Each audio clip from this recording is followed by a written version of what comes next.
dia, boa tarde. Vou conversar hoje com a Ana Prokopiak. Ontem conversamos com o H, que mostrou ali o lugar onde ele trabalha. Foi bem interessante a visita guiada virtual que a gente ganhou. E o pessoal Nineta, Morgana, Anan, Lúcia, sejam bem-vindos. Will, Wagner, Cris, sejam bem-vindos todos. E Vivi Prokopiak. Deixa eu aqui, Vivi, ver como é que eu te coloco. E vamos ver o que é.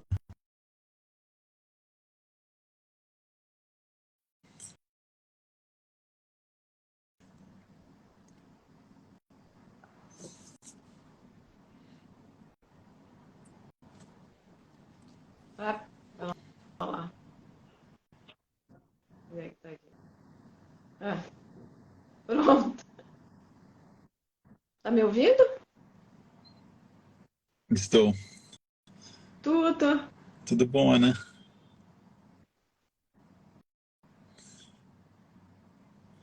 E aí, bom, obrigado aí pela disponibilidade aí para a gente fazer essa conversa. Acho que como eu explico aí algumas vezes, acho que é uma oportunidade da gente falar um pouquinho fora da aula e se conhecer um pouquinho mais fora da aula e eventualmente responder, comentar alguma coisa que surge em aula que às vezes a gente não tem tempo de comentar, como o H trouxe ontem, a questão do mercado, a questão da conservação, algumas coisas que ele queria falar.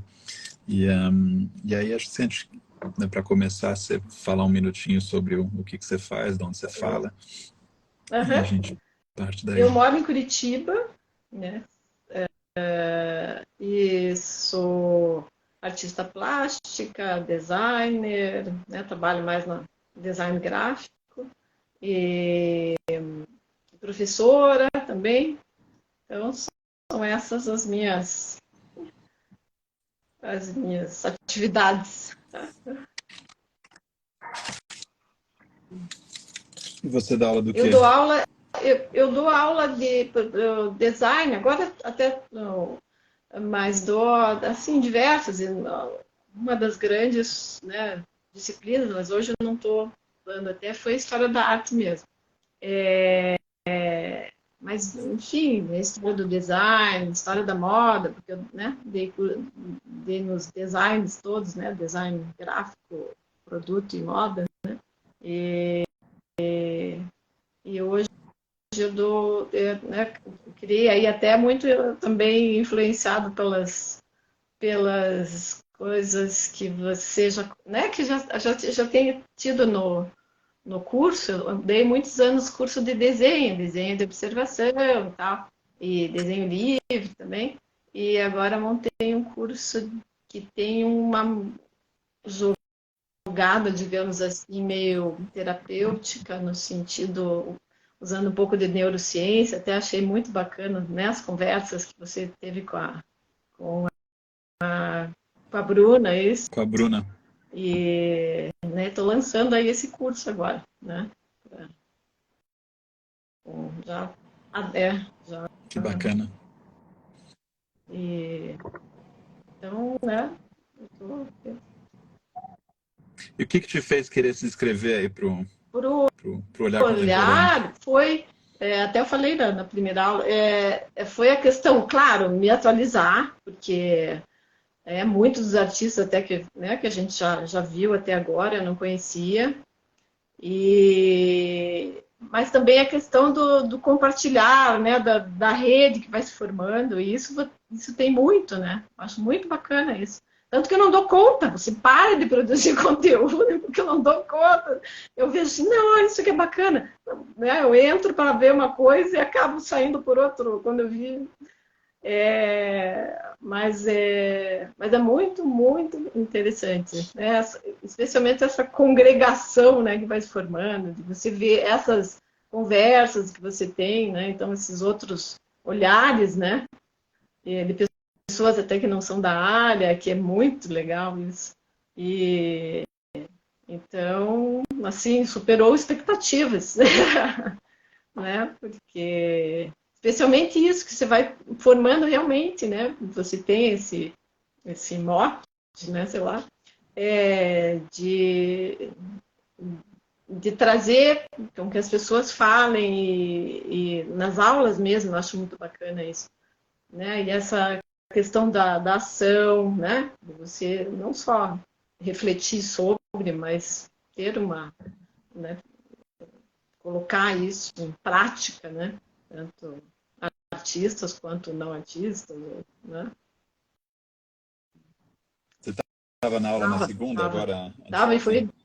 interessante. É interessante Não foi que ele veio. interessante porque assim, eu até escrevi lá, eu comecei a refletir, falei, gente, eu não tenho visto pichos, né, em Curitiba, mas será que é porque eu não estou olhando para o picho? Ou é porque realmente não tem, né? Que seria, até eu escrevi, não, se não tiver picho, é alguma coisa grave, né? Porque é uma expressão urbana contemporânea. Mas aí eu comecei a ver, não, mas tem naquele prédio lá, mas é um picho antigo. Tem naquele outro muro, mas também é antigo. Não tenho visto pichos novos. Então, Tem pichadores em Curitiba, né? Acho que numa das reuniões que eu fiz tinha um pessoal de Curitiba lá. A gente reuniu, acho que foi em setembro de... Depois teve a pandemia, mudou, né? Acho que foi em setembro de 2019, a gente trouxe pichadores aí de vários estados. Acho que tinha uma galera de Curitiba, teria que sim, confirmar aí com o pessoal, se a minha memória não falha. não, achei muito bacana. Gostei muito né, da questão de pensar sobre esse, né, essa linguagem mesmo. Né? O interessante é a proposta de ação do nosso colega de colocar um banquinho, né, ele falou, a cidade vem até você, né? Quando normalmente a gente não para, a gente não sabe, mas você para na cidade, a cidade vem até É, você, coloca um banquinho e para ter uma opinião mais, né, baseada em experiência eu sobre o assunto. até isso me veio, né, na cabeça, assim, porque eu morava no centro, hoje eu moro num bairro, né, que, enfim, tem tudo. Eu sempre morei a vida inteira no centro da cidade. E o centro é muito dinâmico, né? Você vê essas transformações. E eu fazia muito isso, de passar pelo centro, sentar no banco. Eu não sei se você conhece Curitiba. Não conheço. Não conheço, preciso Tem ir. a famosa Rua Não. 15, que eles chamam de Rua das Flores, que é a rua para ela é fechada umas 8 quadras, 10 quadras para pedestres, né? E eu fazia muito isso, de sentar no banco, ficar olhando, enfim, esse ir e vir das pessoas, e sempre tem os personagens, né, do centro ali. E como eu fui morar em bairro, eu não faço mais isso, não passeio mais, assim, né? Não venho para o centro. Então eu sinto falta né, dessa proposta que ele falou de pôr um banquinho. Falei, eu vou começar a fazer isso de novo, de sentar nos bancos. É, eu achei ótimo, achei ótimo. E a ideia da Sim, escada rolante foi muito sim, boa sim. também, né? Que graça. A escada rolante como uma analogia. E o que mais, fora a aula de segunda, o das aulas que você viu até agora, o que mais Olha, eu gostei te marcou? muito. Assim, eu tenho dois. Um por incômodo e outro por, enfim, por afinidade, né? Por afinidade, o trabalho do Mohammed, não que eu, né, mais fácil, mas aqui no meu trabalho eu tenho uma questão do tempo mesmo. E isso eu me dei conta também, porque eu fiz a leitura, né? Fiz uma das leituras né, a proposta, né, do olhar.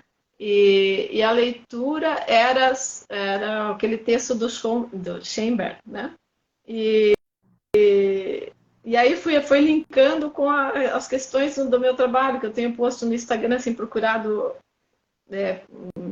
colocar a última produção, mas aí eu falei, eu me dei conta que existe uma questão do tempo, né? E por isso que eu me identifiquei tanto com a questão do Mohammed, que ele trabalha isso, né? Com os objetos de uso, do tempo, usados, né? Ou desgastados pelo tempo, né? Então, por afinidade, o trabalho dele, né? Gostei demais. Mas não tive ainda tempo de me aprofundar, porque daí eu vou indo, quando eu vejo, estou lá no outro. E por incômodo foi o dos 18 apples, né? É 18, né? Ou é 15? Não, 18. 18 que é o Sim, infinito, né? sim. É É, aquela é. questão da comunicação com o inseto rastejante, né? Que é a barata lá, né? Que gerou até na aula, né? Vários incômodos. Mas desse incômodo eu comecei a escrever um texto, sabe? Porque alguém linkou com o Kafka, né? E eu lembrei da Clarice Lispector naquele livro, que ela tem uma conversa, né? Toda uma questão com a barata também, que é a Paixão segundo GH, né? Ah, que interessante essa É, associação, né? É e aí verdade. eu comecei até reli o livro, algumas partes lá, e comecei a pensar sobre, né, sobre isso. Então, gerou um incômodo que foi me levando a outras, né?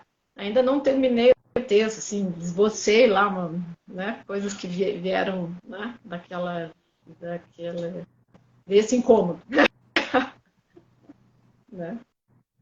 E, e eu acho Sim. muito interessante também quando você coloca na aula, quando você coloca a imagem para as pessoas falarem sobre, né, o trabalho lá do artista, né, que as pessoas se aterem ao que está ali, né? E tem muita relação Sim.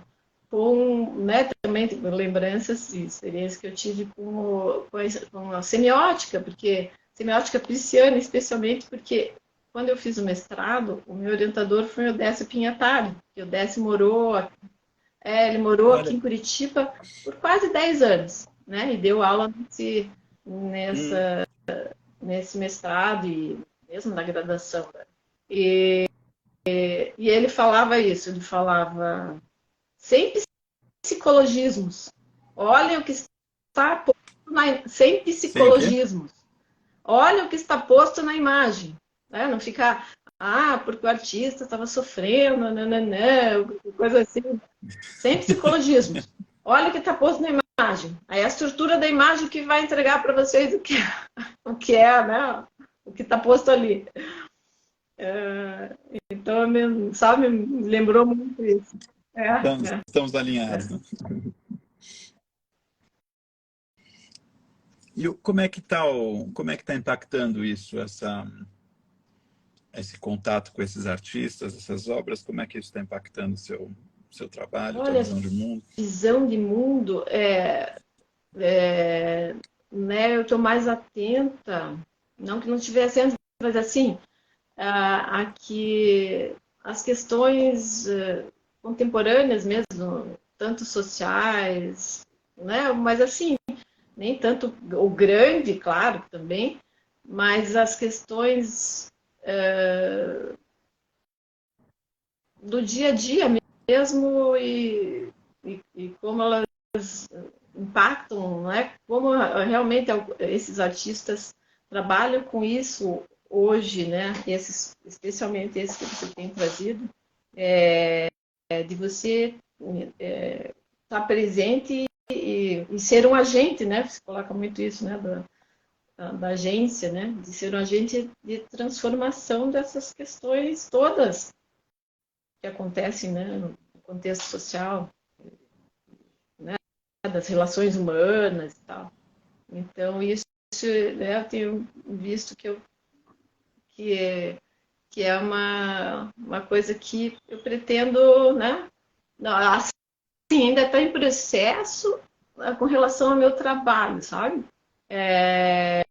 Porque até eu tenho pensado assim, alguma coisa vai acontecer nesse sentido. Eu acho que pelo fato de eu ter feito a leitura, depois o trabalho prático também, né? A partir daquela leitura. Sim, Você fiz. fez, né? E, o, então, tem processo, alguma coisa que vai acontecer que vai envolver, que eu estou sempre muito envolvida assim, em grupos de leitura também, com literatura, né? Alguma coisa que vai envolver texto, voz, pensando nessa questão, né? maior, um pouco mais para fora de mim, né? Mas que vai envolver texto, voz, palavra, som, né? Muito, muito, enfim, pensando nessas questões, né? Que nos afetam, né? Como seres relacionantes, né? Sim, sim. O que a Helena Ribeiro falou, descreva o trabalho prático que você fez. Ah, o trabalho prático, enfim, foi feito porque era para a aula da Berna, quer dizer, né? Era da Berna, que é um trabalho prático. E estava no New York Times Ah, não hoje de manhã, vi! né? Você viu ela no... E, Berna tá. e então, e é um trabalho fortíssimo, né? É, da Berna. Sim. E aí eu fiz uma fotografia, era uma fotocolagem, na realidade, né? Eu fotografei realmente uma parede de tijolos, assim, meio mal, tijolos expostos, né? E aí Hum, esses, é uma parede que você via pelos furos, né? E esses tijolos tem aqueles furos, né? Que você vê o outro ambiente lá. E ela dividia, né? Essa parede dividia dois ambientes no espaço que eu fotografei. Então passava uma luz por esses furos e aí eu pus uma série é, de óculos.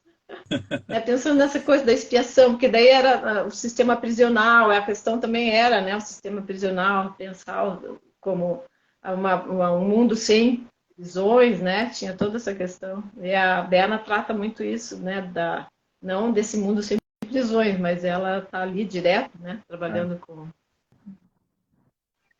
Essa reflexão me pegou bastante, assim, quando eu vi a primeira vez, né, o que seria um mundo sem prisões, assim, primeira reação, assim, foi de achar que é um absurdo, né, que ia ser um caos e talvez, né, na atual configuração do mundo seria mesmo. Depois eu parei para pensar no por que a gente tinha prisões, no histórico das prisões, e fui pesquisar um pouquinho isso, e depois, né, se não é viável no mundo hoje não ter prisões, o que seria, né, até não ter polícia hoje já está até, né, as pessoas, eu falo, a gente já está só de não ter policiamento já é uma coisa que é arriscada, mas aí eu comecei né, nesse exercício no sentido de ver como é que a sociedade, né, teria ou poderia se configurar para chegar numa situação onde, né, se muita gente, né, acho que eu estava até num jantar outro dia, se tornou um debate, né, quando o pai falou, olha, eu tive que, né, dar um tapinha bem leve porque meu filho estava assim fora do controle, né, e aquilo foi né, o pessoal no jantar não estava perdoando, assim, né, e por mais que ele tivesse descrito como algo leve, e aí começou, mas você apanhou, não apanhou, né, quando você era criança e tal, então isso se tornou né, um ponto ali de reflexão. Então, né, trazer isso para a vida adulta, né, o que teria que acontecer na sociedade para que os adultos não tivessem que ser punidos, né? Então, será que é um tipo de educação diferente, um tipo de sociedade diferente, de distribuição de oportunidade diferente, de empatia diferente? Aí, então, é como exercício de reflexão, assim, né, e acorda a gente para o que está errado e como é que isso teria que ser desenhado. Acho que foi uma primeira vez que eu não lembro onde que eu vi, acho que foi numa revista alemã não, onde é que eu vi isso, do Mundo Sem Prisões? Acho que foi no Creative Time, no Tempo Criativo. Creative Time é um projeto que tem em Nova York, e eles estavam com alguns residentes, e um dos residentes estava falando nessa questão do que seria um mundo sem prisões. Aí eu fui pesquisar, vi que tinha um TED interessante sobre isso, fui caçar um pouco conversei com amigos criminalistas, advogados, eles acharam, né, interessante a reflexão e como um exercício como uma referência assim de desconstrução e reconstrução e É, análise, né? Acho que do jeito que o mundo está hoje, mas aquilo passa a indicar, né? Passa a ser uma ferramenta bem interessante de reflexão. E, e aí eu acho que é um dos... Porque quando eu conversei com a Berna, eu falei, Berna, estou preparando uma aula sobre você, quais seriam... O que tem te inspirado, assim, na pesquisa? E, e eu pedi recomendações de texto. E ela falou assim, olha, de cara, assim, tudo eu não sei, mas o que a questão das prisões tem me inspirado bastante. Ela já tinha algumas obras sobre isso, e parece que esse assunto se intensificou ali na pesquisa dela, né? Por isso que eu trouxe um texto sobre isso, quando a gente estava preparando aí essa Até aula. quando eu fui preparar essa imagem, enfim, via a Berna falando muito, né? Procurei. Mas também fui procurar como é que é? Aquele médico que trabalhou há muito tempo em São Paulo, na penitenciária que foi depois implodida lá, a Carandiru, né? Como é que é o nome Sim, dele? sim, Enfim, é o, eu sei quem é. Sim, tá na ponta da língua, mas não vem. Mas ele falando que o sistema prisional brasileiro é assim, é terrível, né? Então, essa ideia de uma sociedade sem prisões, enfim, dessa questão, né? E aí eu falei, puxa, aqui no Brasil seria uma utopia, porque ele falou, é uma fábrica de fazer a penitenciária, é uma punição mesmo, é um é Drauzio o Drauzio Varela, Varela, isso, obrigado, isso, Claudinha. isso. Aqui o problema é muito sério, porque as pessoas muitas vezes entram por crimes pequenos, ficam lá sem julgamento e se tornam criminosos por estarem lá, né? Porque daí são tomados por as facções, né? A pessoa é levada porque foi pega com um cigarro de maconha e volta com um Sim, doutorado em sim. criminologia. Né? Então ele falando que era Né? isso, né? Que é uma situação muito, muito complicada aqui, né? Ah. Maravilha, tem alguma coisa que você queira falar sobre arte, sobre mercado, sobre alguma coisa que a gente não tenha tempo de falar na aula e que te dê vontade de falar? Puxa, Assim como o H trouxe ontem a questão do mercado, né? Ele queria falar um pouquinho sobre o mercado, a gente falou um pouco sobre ontem isso. foi o que? Ah, ontem eu não assisti. E o que foi ontem?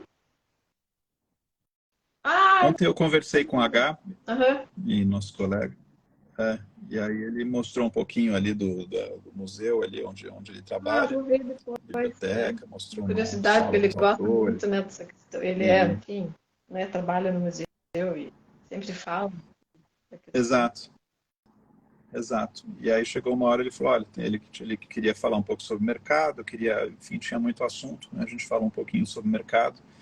Então, porque como não é a pauta é coisas que eu trabalhei com isso, eu tenho um pouquinho de, né, tenho ideia sobre isso assim para compartilhar, mas não é a pauta do curso, né? A pauta do curso é debater ali né, com base no trabalho daqueles artistas, né, debater o trabalho e debater aquelas Sim, ideias que a gente coloca. Então eu me controlo e como o tempo já é muito sim. curto para a É. pauta que a gente Às tem, vezes passa a gente tão fica ali rápido a aula, né? Às controlado e não vezes. entra. Passa É. rápido, né? Não, eu acho que essa questão, até nem do mercado, mas assim, eu fico, ultimamente até eu tenho me questionado sobre a questão do museu mesmo, do acúmulo, do guardar, né? Porque Sim, eu assisti uma palestra há uns anos, ele era até, eu acho que não sei se era tese de doutorado ou era um mestrado, mas colocando essa questão, né, que nem não sei quantos anos lá, por exemplo, as grandes coleções de museus como o Louvre, em Madrid, enfim, qualquer grande museu, que a gente não vai ver o que está lá guardado, porque não é muita coisa. sim, Então, porque essa sanha, né, humana de guardar, né? E tem civilizações, eu não me lembro sim. eu não sei se foi Darcy Ribeiro que eu vi, ou se foi um indígena, né, que falou que os indígenas não têm essa concepção, que para eles não passa pela cabeça guardar guardar, É, acumular é. objetos. Eu fico pensando, mas por quê? Até às vezes na minha produção, sabe? Falei, puxa, será que...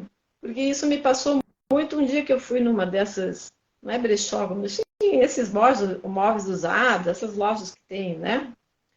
Tudo, objetos usados e tal. E tinha um empilhado, um monte de quadros, pinturas, mas tudo empilhado lá. Eu falei, gente, mas por que a gente...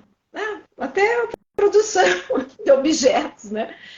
Eu acho que tem essa Sim, questão também muito nesses trabalhos, né? Enfim, desses artistas que você tem mostrado, que não é a produção de um objeto, né? Muitas vezes é uma ação, assim, uma proposta de uma instalação, tal, mas aquilo não fica, claro que depois vai ser registrado para ter também no registro documental, mas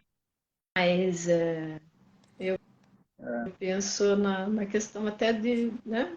Puxa, vai ser mais um livro, sabe, tem, mais tem um...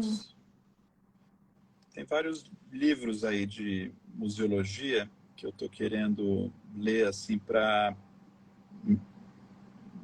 me atualizar assim desse, mas é curioso que hoje nessa área assim de institucional, de museologia, tem muita coisa acontecendo, né? Tem muita coisa acontecendo. Inclusive tem um livro recente aí que foi publicado, uns caras que eu adoro, sobre com conversas com diretores de museus. E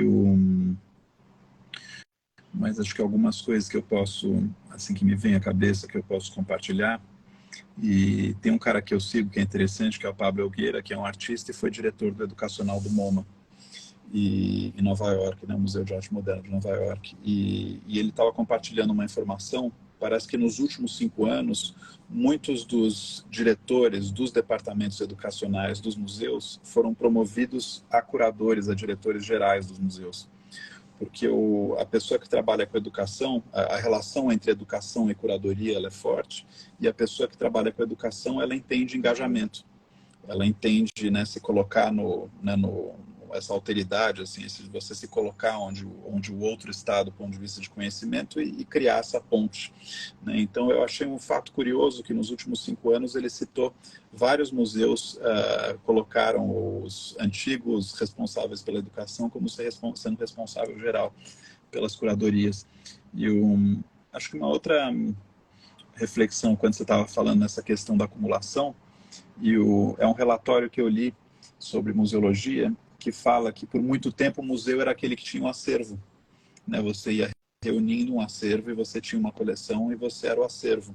Só que agora com esse domínio das exposições temporárias, né, muito pouca gente vai em algum lugar para ver o acervo. O MASP até agora está sendo muito inteligente, eles, né, fizeram esse acervo em transformação, e esse diálogo entre, né, as obras mais né, dos grandes mestres, em um diálogo com o contemporâneo. Acho que o MASP está fazendo um trabalho exemplar, assim. Mas né, se a definição, né, de museu é um lugar que tem um acervo, e esse acervo não é visto, por que ele precisa ter um acervo?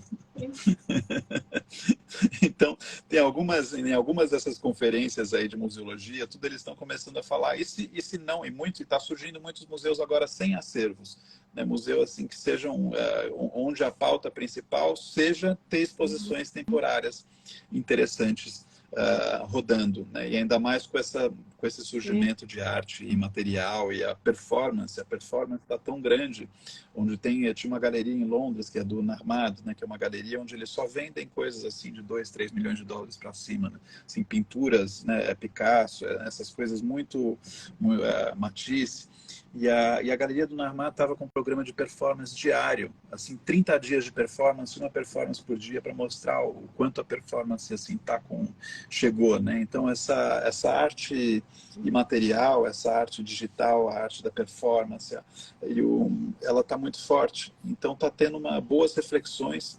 E eu tive aula com uma mulher importante em Londres, que era a diretora de um museu, onde eles tinham um acervo, onde ela pegou e organizou bem a curadoria, o levantamento do acervo, e viu que tinha uma obra que destoava um pouco da proposta do acervo.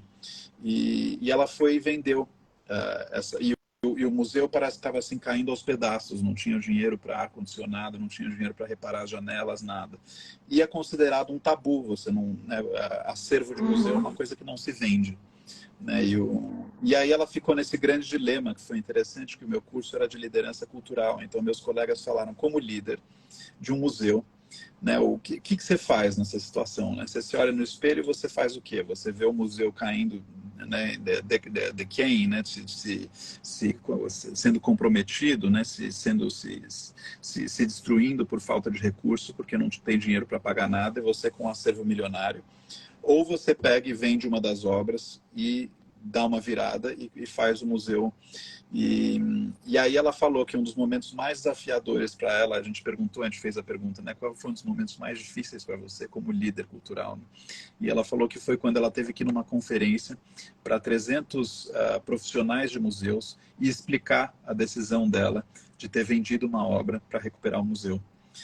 Então ela fez com a curadoria um levantamento bem geral, viu que tinha uma obra que valia muito, que não era coerente com a identidade ali do museu, tomou a decisão de vender, vendeu, pegou esse dinheiro e investiu super bem, que às vezes o pessoal de arte, assim, às vezes é meio romântico, meio naif, assim, tudo, né? Mas o dinheiro da National Gallery, uma vez me falaram, está na mão dos hedge funders, do pessoal de fundos de Wall Street, o dinheiro da National Gallery que eles têm de endowment, né? As reservas que eles têm são investidos pelos grandes fundos de Wall Street, assim, zero romântico. Então, ela pegou esse dinheiro inclusive tem um estudo de caso, acho que tem um artigo acadêmico sobre essa história. E ela vendeu então ela, né, em inglês a gente fala depossessing, né? Ela desincorporou essa obra, vendeu, investiu e hoje esse museu dela arrasa. Assim, tem tudo, as finanças em ordem, os serviços todos em ordem, os programas de exposições temporárias, educativo, tudo em ordem. Né? Então, essa questão do que define um museu e quais são as regras que podem ou não ser né, quebradas e as consequências de quebrar essa regra, foi super polêmico. Ela falou que foi dificílimo você chegar numa conferência de museologia e falar que você quebrou essa regra, mas vai saber se tornou um precedente interessante aí de como, né, eu não tenho opinião assim de ser contra a favor, acho que acho que é muito caso a caso. Acho que no Brasil teve essa situação polêmica com o Pollock, né, no Nando Rio, se não me engano. E, enfim, algumas reflexões aí sobre Guardar.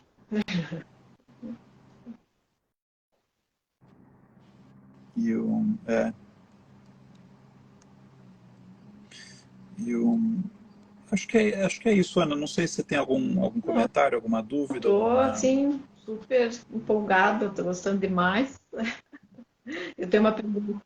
O que você está achando do método de ir conversando assim, com as pessoas, em vez de Fantástico ser uma isso. aula É, expositiva? eu assisti, não, e até, assim, às vezes, quando eu fico desanimada, porque esse ano eu fiz 60 anos.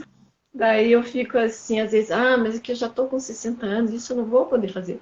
Aí eu vi a entrevista com acho que é a Angélica, né? É a Angélica, né? E o Luciano também, ó, que é o psicanalista, né? Falei, gente, escute, pare com isso, né?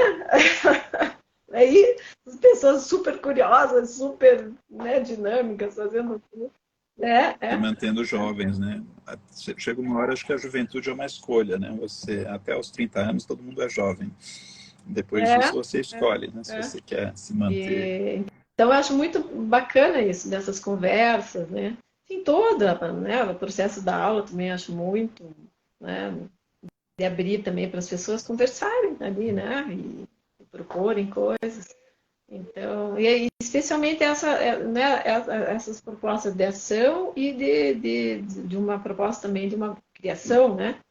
Que muitas vezes De porque obra, muitas né? vezes fica naquela teoria, né, na teoria tal, você até reflete, mas não na questão de uma ação mesmo, que não é nem uma proposta artística, né? Mas a ação, o que eu vou fazer hoje, agora, nesse minuto, né? Se eu tenho possibilidade de fazer isso, acho muito importante. Se não surgir nada, a Isso, provocação já faz a cabeça funcionar de o outra que foi forma. o que aconteceu, que eu falei do coletivo, né? 18 épocas que me incomodou. né? Daí eu fui fazendo relações, falei, tá, mas por que, né? Por que que a gente, né? Porque é barato, eu também, eu comecei a dar, a questão do ser barato é tão inofensivo, por que que a gente tem tanto nojo da barata, né? Enfim, mas Como a ação vai hipnotizar a borboleta agora. bichinho mais bonitinho. Sim. Maravilha, Ana. Bom, obrigado aí Obrigada pela conversa. também. Acho que a gente segue aí, segunda-feira é feriado, mas na segunda seguinte estaremos lá com a aula sobre constandular, onde a gente postei um videozinho aí desses de rapidinhos, de 1 minuto, sobre o constandular. Foi muito essa obra, 100 mil seguidores para todos. Uhum. Foi muito, tá no nosso feed aí, foi muito popular, foi muito encaminhado, em que ele faz essa crítica das redes sociais, e como é que ele foi descrito? Acho que é o Lenin das redes sociais, porque ele vai tentando socializar, ele vai tentando igualar a influência das pessoas. Esse conceito de performances digitais eu acho muito interessante. E, então a gente vai fazer uma aula inteira aí sobre ele, ver outras obras dele. E quem está assistindo aqui não está no curso, pode ir no feed e ver o trabalho dele aí. Acho que a gente publicou, deve ter umas 2 semanas. Vou me atualizar agora. É bom que não tenha aula agora, porque eu não faltei nenhuma aula, só a da Faleiros, que eu ainda não consegui assistir. Ver a gravação. Quero ver se me... É que eu faço um feriado agora, né? Aí uma circular. Sim. E quem está assistindo, a gente abre na segunda-feira a nossa nova edição aí da Semana do Olhar Contemporâneo. Então temos 3 aulas gratuitas aí que podem ser assistidas. E numa primeira, onde tem um pouco da trajetória, um pouco da proposta do projeto. Na segunda tem muita informação e ali específica sobre 3 artistas. E na terceira tem um monte de perguntas aí que a gente vai compilando e enfim, vai respondendo elas. Enfim, é bem interessante. Aí a gente tem retornos aí maravilhosos. Acho que o pessoal está curtindo bastante. Quem estiver assistindo aqui e não tiver feito, aproveita que é gratuito. É só se inscrever no link na bio e receber os links das aulas e ver e participar da comunidade aí da semana. Enfim, tem muita coisa que dá para aproveitar. E tem muitas aulas gratuitas no YouTube também. Acho que deve ter umas 80, 90 aulas gratuitas no YouTube daquela série da Arte Conecta. A Ninete está perguntando qual é o horário. Ninete, a Semana do Olhar Contemporâneo, acho que vocês recebem os vídeos às 8 da manhã na segunda. Tá? Então, se você estiver no mailing, e eu acho que eu recomendo você estar no mailing e você estar também num grupo do WhatsApp, porque às vezes o e-mail cai no spam e é difícil contornar isso, aí as pessoas voltam e falam, puxa, mas eu não achei e tal, e a gente mandou e caiu no spam. Então eu recomendo você estar no mailing, estar no grupo do WhatsApp, e aí se você estiver empolgada mesmo com essa ideia de desenvolver o Olhar Contemporâneo, entrar para a comunidade do Facebook também. E aí você vai receber por WhatsApp acho que vai às 8 da manhã na segunda, o link para você poder assistir a aula. Então acho que 8 da manhã eles liberam. Aí acho que é a mesma coisa, na quarta às 8 da manhã você recebe o link, na sexta às 8 da manhã você recebe o link, e aí na segunda seguinte abre para inscrições para quem quiser fazer o curso completo aí que a Ana está fazendo, que um monte de gente está fazendo. Beleza? Alguma dúvida aí de quem está assistindo? A gente teve algumas dessas lives onde o pessoal que está assistindo começou a querer entrar, a mandar dúvidas. Então, acho que o pessoal hoje está mais calmo. Se não temos... Então, é isso. Então seguimos. Então, obrigado, Ana. Obrigado aí quem acompanhou até agora. Em breve estaremos aqui novamente. Obrigado também. Eu que agradeço. Adorei. Tchau. Até a próxima aula.